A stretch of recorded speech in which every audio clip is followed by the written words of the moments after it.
কলকাতা থেকে আসামের দিকে উচ্চাকাঙ্ক্ষী রেলপথটি 1889 সালে পদ্মা নদীর প্রবল স্রোতের কাছে সবচেয়ে বড় চ্যালেঞ্জের মুখে পড়েছিল। পদ্মা নদীর উপর এই বিশাল সেতু নির্মাণ একটি নতুন প্রকৌশল যুগের সূচনা করেছিল। This current is too strong. নদী সবকিছু গ্রাস করে সাহেব, আমাদের খুব সতর্ক থাকতে হবে। আমরা এইখানেই সেতু চাই, এটা করতেই হবে। কিন্তু স্যার, এই জায়গাটা নিরাপদ নয়, খরচের বিষয়টাও দেখতে হবে। স্যার, এই অংশটা দেখুন, নদীর গতিপথ এখানে খুবই আনপ্রেডিক্টেবল। দেখছি। এই বাঁকটা সত্যই চিন্তার বিষয়।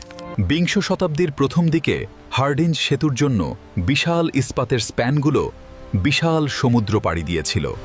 19 শতকের গোড়ার দিকে এই বিশাল কর্মযজ্ঞ শুরু হয়েছিল। স্টিম চালিত এই যন্ত্র দানব পৃথিবীর বুকে তার ক্ষমতা প্রমাণ করেছে। ইয়া আল্লাহ, জোরসে একসাথে ওঠাও। করা ছিল। এই 3D অ্যানিমেশনে আপনারা দেখতে পাচ্ছেন কিভাবে হার্ডিঞ্জ ব্রিজের 45টি বিশাল স্তম্ভের জন্য পদ্মা নদীর গর্ভে ওয়েল ফাউন্ডেশন। আস্তে আস্তে উপরে তোল। ঠিক আছে, নামানো হচ্ছে।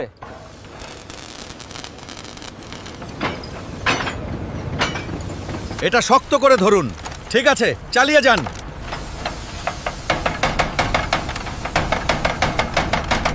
বিশ শতকের গোড়ার দিকে পদ্মা নদীর উপর হার্ডিঞ্জ সেতুর নির্মাণ কাজ চলছে।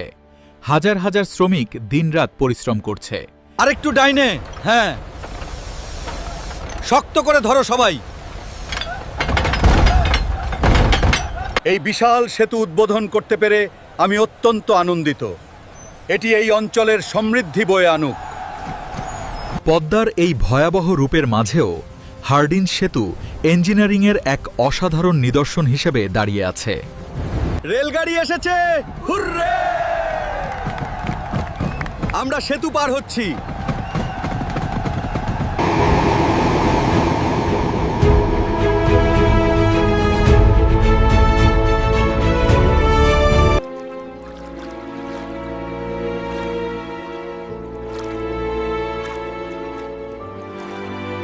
গোধূলির আলোয় ঝলমল করছে ঐতিহাসিক হার্ডিঞ্জ ব্রিজ।